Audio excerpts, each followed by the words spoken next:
Hello friends, मैं प्रतीक आप सभी का इस नए सेशन के अंदर स्वागत करता हूं। जैसे कि आप मेरे पीछे देख रहे हैं, बात करेंगे आज फेम इंडिया स्कीम की। क्या एक्चुअली फेम इंडिया क्या है, ये स्कीम क्यों लॉन्च की गई, क्या इसके ऑब्जेक्टिव्स हैं, सब कुछ चीजें आज यहाँ पे जानने की कोशिश करते हैं। तो आइए स्टार्ट करेंगे फेम इंडिया स्कीम। देखो, फेम इंडिया स्कीम में जैसे कि इसका स्पेलिंग है, आप देख रहे हैं FAME। फेम का मतलब यहाँ पे होता है फास्टर एडॉप्शन एंड मैन्युफैक्चरिंग। यम का मतलब होता है मैन्युफैक्चरिंग, ई का मतलब होता है इलेक्ट्रिक एंड हाइब्रिड व्हीकल्स। मतलब ये कि हमें फास्ट अडॉप्ट करना है, फास्ट यूज करना है इलेक्ट्रिक एंड हाइब्रिड व्हीकल्स का, और उसके साथ साथ अडॉप्ट और यूज करने के लिए उसकी मैन्युफैक्चरिंग भी क्या करनी है, फास्ट करनी है। पर ये चीज जो हम बात कर रहे हैं, ये कहां पे करनी है, तो इन इंडिया करनी है। तो इसी को बोला जाएगा फेम इंडिया स्कीम। ठीक है, चलो तो आप बात करते हैं फेम इंडिया स्कीम के बारे में। देखिए, जैसे कि आप देखेंगे, the target set bye NITI Aayog. अब इसकी स्टार्टिंग कहां थी हुई थी, इसकी बात करेंगे पहले। नीति आयोग आपको पता होगा, पहले हमारे पास प्लानिंग कमीशन थे, उनको रिप्लेस करके नीति आयोग स्टार्ट किया गया।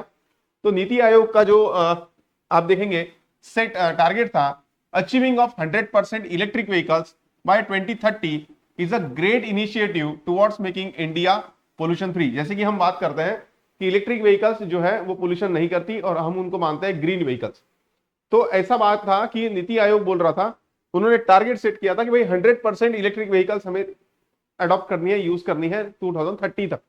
ठीक है, अब उसके अंदर national electric mobility mission plan, it was launch in 2013 by government of India. और उसी को करने के लिए, इसी चीज को फॉलो करने के लिए, इसी चीज को इजी बनाने के लिए गवर्नमेंट ऑफ इंडिया ने क्या किया था, तो आप देखेंगे national electric mobility mission plan start किया था 2013 में।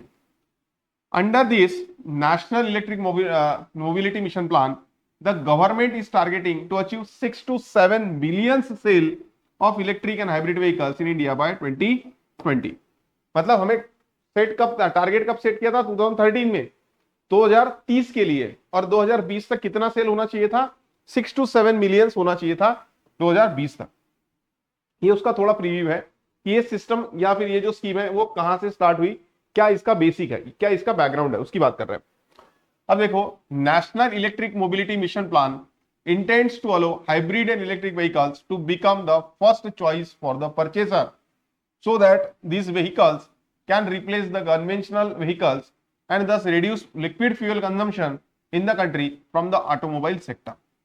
और इससे होगा क्या कि फ्यूल बर्न नहीं होगा, जिस उससे जो पोल्यूशन है वो भी क्या होगा, कम होगा। तो इस तरीके से उनका टारगेट था कि भाई हमें क्या करना है, तो जो आपकी कन्वेंशनल आईसी इंजन वाली व्हीकल्स है जिसके अंदर पेट्रोल डीजल यूज होता है, उससे लोगों को शिफ्ट कराना है इलेक्ट्रिक व्हीकल से। जिससे होगा ये, तो इधर फ्यूल कंजम्पशन की जो डिमांड है वो कम हो जाएगी फ्यूल की, और उसके साथ साथ यहाँ पे पोल्यूशन भी कम हो जाएगा। ये उनका टारगेट था। अब उसमें हुआ क्या, under national electric mobility mission plan 2020, government has launch faster adoption and manufacturing of hybrid and electric vehicles in India, जिसको कि हम फेम इंडिया बोलते हैं, to promote manufacturing of electric and hybrid vehicles technology. मतलब अब यहां से question सीधा सीधा बन सकता है कि ये जो फेम इंडिया स्कीम है वो कौन से स्कीम के अंडर यहां पे स्टार्ट की गई, तो वो स्टार्ट की गई national electric mobility mission plan 2020 के अंदर इसको स्टार्ट किया गया। और इसके स्टार्ट करने के पीछे लॉजिक क्या था, इसका ऑब्जेक्टिव क्या था, तो मेन लॉजिक या फिर मेन ऑब्जेक्टिव था, यहां पे आप देखेंगे, to promote manufacturing of electric and hybrid vehicles technology. इसकी मैन्युफैक्चरिंग बढ़ाओ और इसका जो है बहुत ज्यादा प्रमोशन करो, लोगों को बताओ कि इसके क्या क्या फायदे हो सकते हैं, जिससे लोग इसको खरीदेंगे और ऑटोमेटिकली जो आईसी इंजन वाली व्हीकल है वो यहाँ पे यूज में जो है वो कम हो जाएगी, उससे पोल्यूशन कम हो जाएगा, आपका जो फ्यूल कंजम्पशन हो रहा है उसकी डिमांड भी यहाँ पे क्या हो जाएगी, कम हो जाएगी। तो इस तरीके से ये पूरा का पूरा वर्किंग है। और समझते हैं थोड़ा सा, देखो अभी भी हम प्रीव्यू में भी हैं। The 26th conference of party, जिसको कि हम COP बोलते हैं, was held in a Glasgow, Scotland in November 2021 under the Nations Framework Convention on Climate Change, UNFCCC इसको हम बोलते हैं, United nation framework on climate change. ठीक है, वो हुई थी 2026 COP 26 2021 में हुई थी, नवंबर में, स्कॉटलैंड में। इंडिया अब उस कॉन्फ्रेंस में, हर आपको जैसे पता होगा कि हर आपकी जो कंट्रीज है जो उसमें पार्टिसिपेट करती है, उनको कुछ ना कुछ उनका टारगेट बताना होता है, ठीक है। तो इंडिया ने भी कुछ ना कुछ बताया होगा, टारगेट बताया होगा। तो इंडिया का टारगेट क्या था?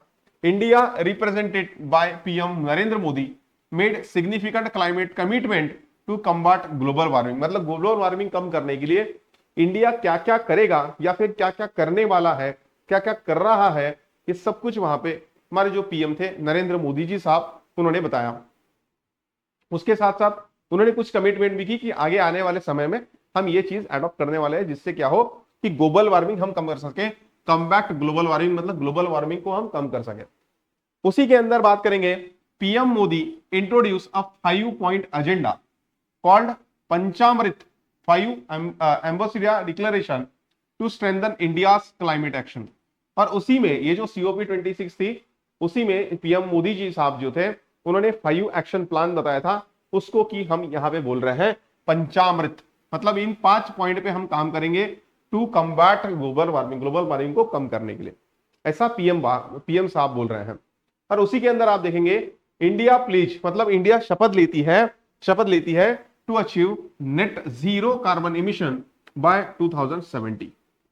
2070 में इंडिया का जो कार्बन इमिशन होगा वो जीरो होगा, ऐसा इंडिया शपथ लेती है। उसी के अंदर meaning the country will balance the amount of green house gases emitted with those remote from the atmosphere.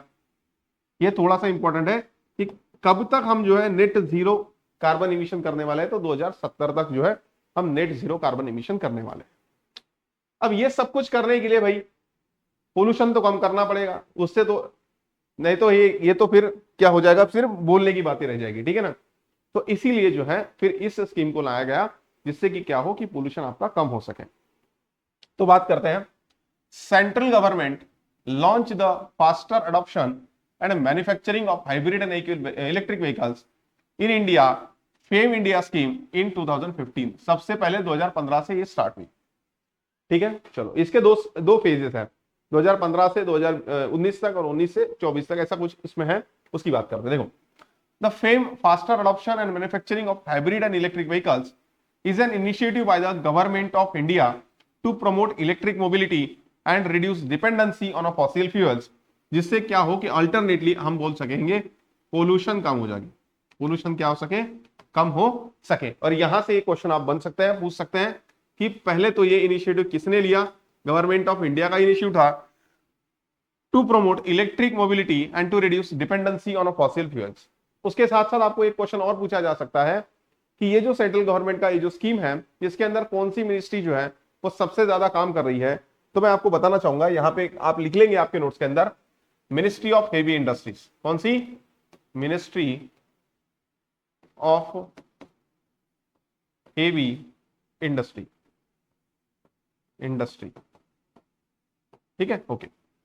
It was launch under the national electric mobility mission plan, जैसे मैंने इसके पहले कहा था आपको, to encourage the adoption of electric and hybrid vehicles through subsidies and incentives। अब इसमें जो है हम बात कर रहे हैं कि हमें क्या करना है, प्रमोशन करना है इलेक्ट्रिक व्हीकल्स का। तो प्रमोशन कैसे होगा? प्रमोशन करने के लिए यहाँ पे जो सेंट्रल गवर्नमेंट है उन्होंने क्या सोचा कि उन्होंने सोचा कि हम क्या करेंगे, जब भी इलेक्ट्रिक व्हीकल कोई परचेस कर रहा है तो उनको हम इंसेंटिव देंगे। मतलब आइदर उनको हम एडिशनली जो व्हीकल का प्राइस है उसमें कुछ क्या करेंगे, डिस्काउंट देंगे, या फिर आप देखेंगे सब्सिडीज देंगे, जिससे क्या होगा कि टोटल जो ओरिजिनल कॉस्ट है व्हीकल को परचेस करने की वो कम हो जाएगी। और व्हीकल जैसे परचेस करना सस्ता हो गया तो बहुत ज्यादा लोग जो है इसको प्रीफर करेंगे, उसको खरीदेंगे, और ऑटोमेटिकली जो है जो फॉसिल फ्यूल्स है इसका डिमांड यहाँ पे कम हो जाएगा, और उसका डिमांड कम हो गया तो ऑटोमेटिकली पोल्यूशन भी कम हो जाएगा। ऐसा एक गोल था, करेक्ट है, ओके। आगे चलते हैं, जैसे कि आप देखेंगे, अब ऑब्जेक्टिव तो reduce air pollution and greenhouse gas emission to combat climate change. और ये हमने बताया भी था कि यहाँ पे पंचामृत जो स्कीम थी उसके अंदर पीएम मोदी जी ने इनको क्या किया था, बताया था कि हम ऐसा ऐसा करने वाले हैं। तो उसी जो चीज है उसका ये पार्ट है फेम इंडिया स्कीम। आगे, encourage the use of electric and hybrid vehicles across the India. सभी इंडिया के अंदर इसको यूज करना, इसका यूज होना चाहिए, इसलिए इंसेंटिव्स देना, इसको बढ़ावा देना, ये काम करता है फेम इंडिया स्कीम। दूसरा, cut down India's import of crude oil bye shifting towards the clean energy transportation. Crude oil हम इंपोर्ट करते हैं तो उस चीज को भी कम करना, क्योंकि इंपोर्ट करते हैं तो हमारा पैसा बाहर जाता है, ठीक है, तो वो चीज को भी हम कम करेंगे तो यहाँ पे क्या हो जाएगा, इंडिया का ही फायदा इसमें हो सकता है। आगे, boost make in India scheme supporting local EV manufacturing and battery production. Make in India scheme के अंदर बैटरी प्रोडक्शन, खुद की इलेक्ट्रिक व्हीकल जो इंडियन कंपनीज बना रही है वो उस चीज को बूस्ट करना भी इसका एक ऑब्जेक्टिव था। उसके साथ साथ expand EV charging station across highways cities and public areas. तो यही स्कीम के अंदर चार्जिंग स्टेशन को भी बनाना यहाँ पे क्या किया था, गवर्नमेंट ऑफ इंडिया ने उसको भी क्या किया था, प्रमोट किया था कि चार्जिंग स्टेशन बनाए जाएंगे, जिससे कि क्या हो कि लोग जो है ऑटोमेटिकली फिर इलेक्ट्रिक व्हीकल्स के ऊपर शिफ्ट हो जाएंगे। ठीक, चलो आगे बात करते हैं अभी फेम 1 स्कीम की। फेम वन था 2015 से लेकर 2019 तक। आप देखेंगे the phase 1 of the scheme was initially launch for a period of 2 साल के लिए इसको लॉन्च किया गया था, कमेंसिंग फ्रॉम 1 अप्रैल 2015। 2015 अप्रैल से यहां पे ये स्टार्ट हुआ, इनिशियली 2 साल के लिए स्टार्ट किया था, which was subsequently extended from time to time and the last extension was allowed up to 31st March of 2019। मतलब टोटल जो चला वो 15 से 16, 15 से 16, 16 से 17, 17 से 18, 18 से 19, ये यह पूरा का पूरा उसका पीरियड था। मतलब आपको अगर पीरियड पूछा जाए तो आप बताएंगे 1/4/2015 से लेके 31/3/2019 तक, ठीक है, ओके। फोकस, इसका फोकस क्या था, तो demand creation by providing incentive for electric and hybrid vehicles. Incentive देते थे, वहां पे सब्सिडीज देते थे, जिससे कि लोग ज्यादा से ज्यादा अमाउंट में क्या करें, इलेक्ट्रिक व्हीकल्स खरीदे। Covered 2 wheeler, 3 wheeler, 4 wheelers and buses, सब कुछ चीजें इसमें कवर की थी। 2 व्हीलर कवर किए थे, 3 व्हीलर कवर की थी, 4 व्हीलर्स कवर करके बसेस कवर किए थे, जिससे क्या होगी, इसकी कॉस्ट कट डाउन हो जाए। कॉस्ट जैसी कट डाउन हो जाएगी, लोग ज्यादा इसको परचेस करेंगे। करेक्ट है, okay. Provided support for charging infrastructure development and benefited over 2.8 lakh vehicles through out subsidy. और इस पर्टिकुलर पीरियड के दौरान जो है आप देखेंगे कि सब्सिडी से टोटल 2.8 लाख जो व्हीकल्स थी वो खरीदी गई थी। सभी टाइप की व्हीकल्स इसमें कवर की थी। आप देखेंगे 2 व्हीलर है, 3 व्हीलर है, कार्स हैं और बसेस हैं, सभी सब कुछ है। बट प्रॉब्लम क्या हुआ, ये इतनी फेमस क्यों नहीं हुई स्कीम, उसकी बात करते हैं, पहले इसको समझो। In the first phase of scheme about 2.78 lakh, अभी हमने बात की कि around 2.8 lakh EVs were supported with a total demand incentive of rupees 343 crore rupees सरकार ने उसके ऊपर खर्चा किया, इंसेंटिव्स दिया, लोगों को सब्सिडीज दी, जिससे कि लोग ज्यादा से ज्यादा इलेक्ट्रिक व्हीकल्स को खरीद सकते हैं। करेक्ट है, okay. Approximately as per PIB source, मतलब जो आपका प्रेस इंफॉर्मेशन ब्यूरो है उसने ये सोर्स दिया था कि 343 करोड़, बहुत सारे जगह पे अलग अलग ये है, बट मैं PIB का सोर्स रेफर किया हूं, तो 343 करोड़ रुपए यहां पे इसके ऊपर खर्चा हुआ था। In addition 465 buses were sanctioned to various cities, state and under this scheme। 465 buses जो है उसको भी सैंक्शन किया, उसको भी इंसेंटिव दिया गवर्नमेंट ऑफ इंडिया ने, जिससे कि वो इलेक्ट्रिक व्हीकल्स लोग खरीदे, स्टेट उसको खरीदे और उसको यूज करें। आगे, the ministry of heavy industry, जैसे मैंने बताया था ना आपको कि मिनिस्ट्री ऑफ हेवी इंडस्ट्री इसके साथ कोलैबोरेशन करके इस पूरे स्कीम को लागू किया जा रहा है। तो आप देखेंगे पीछे की स्लाइड में मैंने बताया था आपको मिनिस्ट्री ऑफ हेवी इंडस्ट्री, तो इधर उसका जिक्र आ गया। देखो मिनिस्ट्री ऑफ हेवी इंडस्ट्रीज कहां पे है, हाँ, had also sanctioned about 520 charging station infrastructure for rupees 43 crore approx under phase 1 of fame India scheme. मतलब इंडिया स्कीम के अंदर क्या क्या किया गया, तो आप देखेंगे टोटल 2.8 लाख व्हीकल यहाँ पे परचेस की गई, इलेक्ट्रिक व्हीकल्स 52 कितने हैं, 52 मतलब 520 चार्जिंग स्टेशन इसमें खड़े किए गए। दूसरी बात 465 बसेस इसमें जो है वो इंसेंटिव उसको दिया गया। आगे बात करते हैं, the details of funds earmarked and utilise under phase 1 of FAME India scheme is tabulated below. आप देखेंगे तो 2015 से 2016, मतलब 1 अप्रैल 2015 से 31/3/2016 तक कितना फंड इसमें अलोकेट हुआ, 75 करोड़, और यूटिलाइज भी हुआ पूरा का पूरा 75 का। आगे 16-17 में 144 यूटिलाइज हुआ, 17-18 में 165 करोड़ यूटिलाइज किए गए, और 18-19 में 145 करोड़ पूरे इन्वेस्टमेंट किए गए। तो टोटल ये जो स्कीम थी उसमें कितना पैसा खर्चा हुआ आप देखेंगे 529 करोड़। कहां पे खर्चा हुआ? तो 3 जगह खर्चा हुआ। पहला तो 2.8 लाख जो व्हीकल्स थी वो परचेस की गई, 520 चार्जिंग स्टेशन थे उसको खड़ा किया गया, उसके साथ साथ 465 बसेस दी गई वेरियस स्टेट गवर्नमेंट्स को, जिससे कि ऑब्वियसली क्या होगा, वो बसेस यूज की जाएंगी, फॉसिल फ्यूल का डिमांड कम हो जाएगा, पोल्यूशन कम हो जाएगा। Correct, okay. और टोटल इसका कितना बजट था तो आप देखेंगे कितना बजट था इसका, यहां पे लिखा गया है 334 करोड़ रुपीस इसमें खर्चा हुआ 2.8 लाख व्हीकल्स को परचेस करने में। उसके बाद 43 यहां पे खर्चा हुआ, कुछ पैसा इधर खर्चा हुआ, कहां पे? ये 465 बसेस लेने में। ठीक है, चलो आगे बात करते हैं। अब प्रॉब्लम क्या हुआ उसकी बात करते हैं। देखो मैंने क्या बताया था आपको कि सब कुछ किया गवर्नमेंट ने, बट उसके बावजूद भी 2015 से 2019 की मैं बात कर रहा हूं, अभी की बात नहीं कर रहा हूं। ध्यान में देखो 2015 से 2019 तक इतनी ज्यादा ये इलेक्ट्रिक व्हीकल्स फेमस क्यों नहीं हुई? क्योंकि हम जानते हैं, हम अभी तो आज के केस में हम सभी जानते हैं कि इलेक्ट्रिक व्हीकल्स कितनी अच्छी है, उसको यूज कर रहे हैं, बहुत सारे लोग उसको परचेस कर रहे हैं। उसकी बात मैं नहीं कर रहा हूं, मैं 2019 के पहले की बात कर रहा हूं, 2015 तक। उस केस में आप जरा सोचो कि वो टाइम पे आपको भी पता था क्या सच में कि इलेक्ट्रिक व्हीकल्स इतनी अच्छी है, या फिर इसको इतना सस्ता हो सकता है, गवर्नमेंट इसकी सब्सिडी देता है? हमें पता नहीं था, या फिर बहुत सारे लोगों को पता नहीं था, और ऐसा बोल सकते हैं कि वो जो स्कीम है वो थोड़ी सी फेल्यूर की तरफ गई। तो उसके क्या रीजंस थे? रीजंस क्या थे उसको देखते हैं। अब major hurdle was the lack of sufficient charging station across the India. लोग ये सोच रहे थे कि यार मैं मोबाइल गाड़ी तो ले लूंगा, उसको चार्जिंग कहां करूंगा, वो प्रॉब्लम था। जैसे कि जितने पेट्रोल पंप्स है, डीजल स्टेशन है, सीएनजी स्टेशन है, उतने ज्यादा चार्जिंग स्टेशन नहीं थे, और चार्जिंग स्टेशन था भी तो चार्जिंग करने में टाइम लग रहा था। पेट्रोल का पैसा नहीं ना, हम जाते हैं 5 मिनट में पेट्रोल की टंकी फुल होती है, हम यूज करने लाते हैं वापस से व्हीकल। उसमें वैसे नहीं है, उसमें क्या है भाई, चार्जिंग होने में टाइम लगता है, मिनिमम 1 घंटा तो लगेगा। तो 1 घंटा हम क्या करेंगे, पेट्रोल वो चार्जिंग स्टेशन पे बैठ जाएंगे, हमारा टाइम खराब हो जाएगा। इस तरीके से आगे दूसरा, the scheme provided incentive for mild hybrid vehicles which are not fully electric.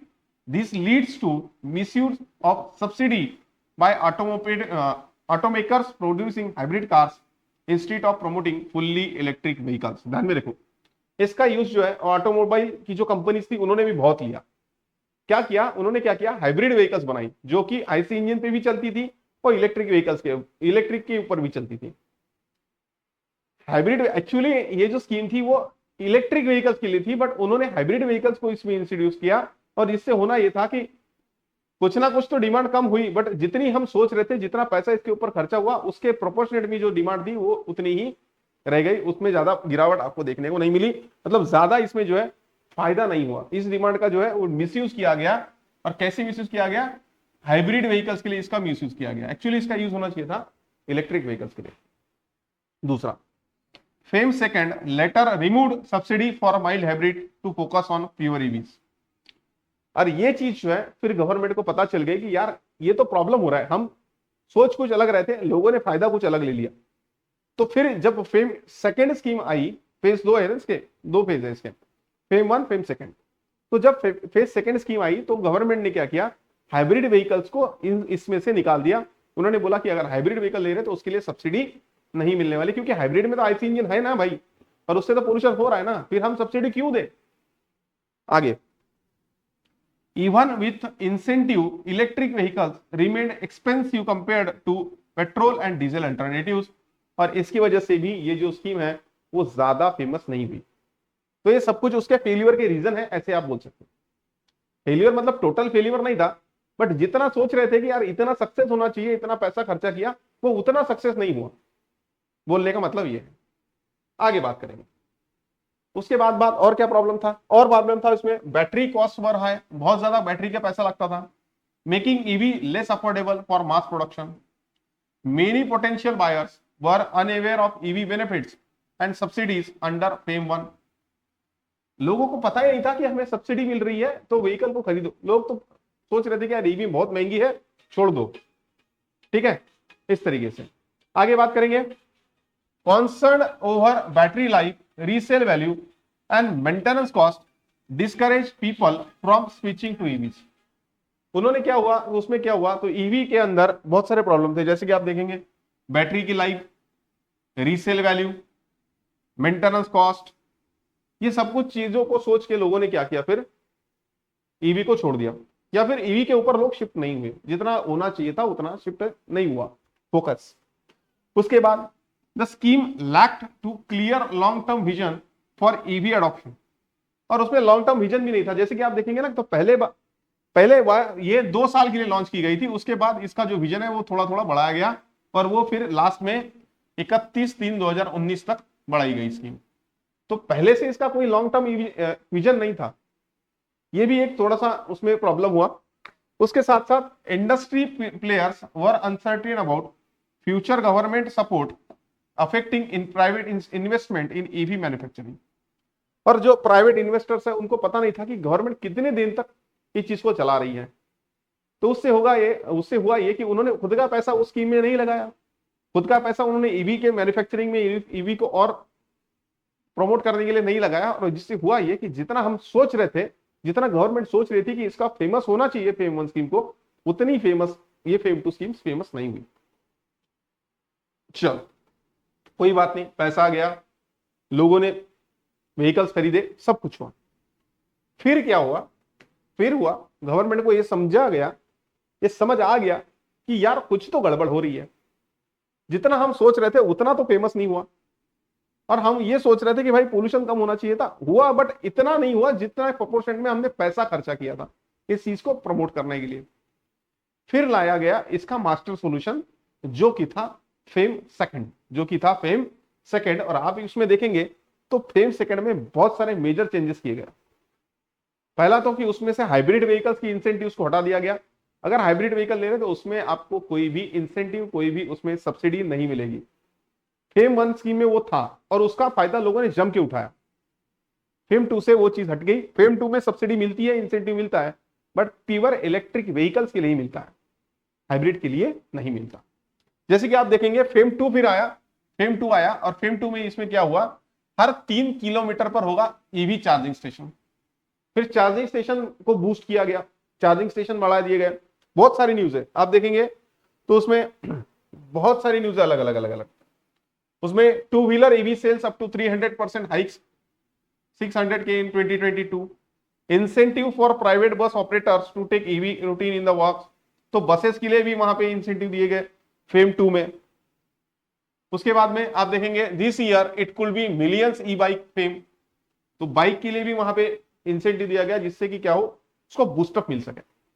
तो अब बात करते हैं फेम 2 की, कि भैया फेम 2 जो है ये एक्चुअली क्या है। फिर फेम 1 तो हमने देख लिया, फेम 2 की बात करते हैं। देखो, the government notified phase 2 of faster adoption and manufacturing of hybrid and electric vehicles India, fame India scheme for a period of 5 years commencing from 1 अप्रैल 2019।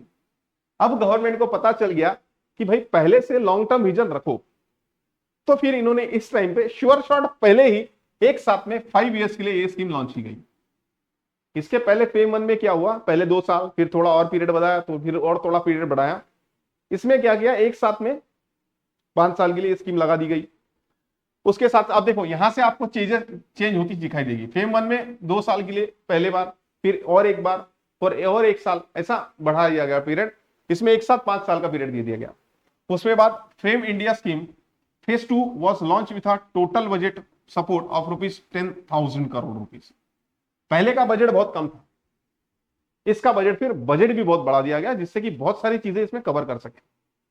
आगे, out of total budget 86% of fund has been allocated for demand incentive as to create demand for EVs in the country. और फिर इसमें वापस से वही चीज ध्यान में रखी कि ईवी का डिमांड बढ़ाओ, कंट्री में ईवी की डिमांड बढ़ाओ, और डिमांड बढ़ाने के लिए जो जो चीज कर सकते हैं वो करो, और उसके लिए पैसा जो है, तो इसमें से जो 10,000 करोड़ रुपीस थे, उसमें से 86%, मतलब आप समझो 8,600 करोड़ रुपीस उसके लिए खर्चा किया गवर्नमेंट ने। उसके बाद phase 2 of FAME India scheme mainly focuses on supporting electrification of public shared transporting. Public जो ट्रांसपोर्टेशन का मीडियम शेयर कर रही है उसका सबसे पहले ख्याल रखो, क्योंकि उससे सबसे ज्यादा पोल्यूशन होता है। तो कौन सा सर इसमें कौन से है? तो इसमें सबसे बड़ा इंपॉर्टेंट है बस। जो बसेस आपके स्टेट ट्रांसपोर्ट अंडरटेकिंग चलाते हैं या फिर जो बसेस आपके सिटी बस चलाते हैं, सिटी बस वाले चलाते हैं, उसमें सबसे ज्यादा फोकस दिया गया बसेस के ऊपर। ठीक है, हम देखेंगे। अब देखो, under FAME India scheme incentive are provided to buyers of electric vehicles in the form of upfront reduction in the purchase price of electric vehicles. Incentive कैसे दिया गया? तो उसकी जो प्राइस थी वहीं से कुछ परसेंटेज इंसेंटिव दिया गया और डायरेक्ट कॉस्ट वहां पे कम कर दी गई। उसके बाद this phase aims to generate demand by way of supporting 7,000 e buses. पहले केस में हमने देखा था ओनली 465 बसेस थी। इसमें देखो आप कितनी ज्यादा बसेस हो गई, सीधा 7,000 बसेस का इसने यहां पे क्या किया, ऑब्जेक्टिव रखा। 5 लाख थ्री व्हीलर्स,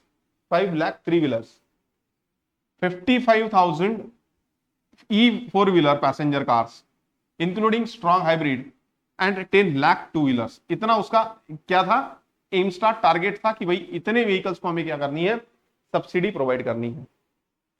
आगे, how ईवर depending upon the offtake of different category of EVs, these numbers may vary as the provision has been made for inter as well as intra segment wise functionality। तो ये जो number थे इसमें कम ज्यादा हो सकता है, क्योंकि इंटर सेगमेंट इंट्रा सेगमेंट कुछ चीजें थी उसकी वजह से इसमें थोड़ा बहुत चेंज आ सकता है, बट इतना एम था उनका कि इतनी व्हीकल्स हमें क्या करनी है, शिफ्ट करनी है कन्वेंशनल आईसी इंजन वाली व्हीकल से इलेक्ट्रिक व्हीकल्स के ऊपर। आगे था, FAME second scheme will be applicable mainly to vehicles used for public transport or those registered for commercial purposes। ये बड़ा इंपॉर्टेंट है, जिसमें सबसे बड़ा आता है बस। मैंने बताया भी था कि बस के लिए ये स्कीम जो है सबसे ज्यादा इंपॉर्टेंट हो गई, क्योंकि क्या बोला है देखो, applicable mainly to the vehicles used for public transport or those registered for the commercial purpose in 3-wheeler 4-wheeler and E bus segments. इसके लिए सबसे बड़ी इंपॉर्टेंट ये स्कीम थी, तो यहीं से क्वेश्चन पूछा जाएगा, तो ध्यान में रखना। फेम 2 का मेन फोकस कहां था? ठीक है, फेम 1 का मेन फोकस कहां था? तो फेम 1 में सभी चीजें कवर की, 3-wheeler 2-wheeler 4-wheeler बस सब कुछ था। इसका मेन सेगमेंट था बस के केस में, और आप देखेंगे तो बस की केस में था, इसीलिए 7,000 बसेस का इन्होंने क्या किया था, एम रखा था। उसके बाद, how ईवर privately owned registered two-wheelers are also covered under the scheme as a mass segment। बस ध्यान में रखना, इसमें जो है कार्स के लिए ज्यादा चीज नहीं है। Only advance battery and registered vehicles will B incentives under the scheme. Advance battery और जो आपके रजिस्टर्ड व्हीकल्स है उनको ही यहाँ पे इंसेंटिव दिया जा रहा है सेकंड में, फेज सेकंड में। आगे, GST on electric vehicles has been reduced from 12% to 5%। Incentive कैसे दिया? लोगों का पैसा जो खर्चा हो रहा है जेब से उसको थोड़ा कम कर दिया गया, लोगों को अट्रैक्ट किया गया कि यार ये व्हीकल सस्ती पड़ती है। सस्ती कैसे पड़ेंगी? तो उसके ऊपर का जीएसटी हटा दिया गया, 12% से सीधा 5% तक इसका जीएसटी लाया गया। उसके बाद GST on chargers charging station for electric vehicles has been reduced from 18% to 5%। सस्ता हो जाएगा, लोग बहुत अच्छे से खरीदेंगे। Ministry of road transport and highways announce that battery operated vehicles will be given green licence plate and be exempted from permit requirement. लोगों को बहुत अच्छा लगा, परमिट भी नहीं चाहिए, ले लो इस तरीके से। तो ये सब कुछ क्या हुआ, क्यों हुआ? लोगों को अट्रैक्ट करने के लिए हुआ कि भाई लोग इलेक्ट्रिक व्हीकल के ऊपर शिफ्ट हो जाए, आईसी इंजन वाला व्हीकल छोड़ दे, पोल्यूशन कम हो जाए। उसके बाद MoRTH issued a notification advising states to waive road tax on EVs, which in turn will help reduce the initial cost of EV। उसकी वजह से जीएसटी कम किया गया और स्टेट को क्या किया गया, सजेस्ट किया गया कि आप जो है ये जो ईवी वाला जो व्हीकल्स है उसके ऊपर का जो टैक्स लगता है, रोड टैक्स, उसको भी कम कर दो। तो स्टेट को भी एडवाइजरी भेज दी गई, जिससे कि फिर क्या किया स्टेट गवर्नमेंट ने भी इसका जो टैक्स था वो कम कर दिया, और जिससे कि और ईवी का जो है आप देखेंगे तो प्रमोशन होता गया। Under phase second of FAME India scheme 7,45,713 electric vehicles have been supported till 7/12/2020। आप देखेंगे तो इसका स्टार्टिंग कहां पे हुआ था?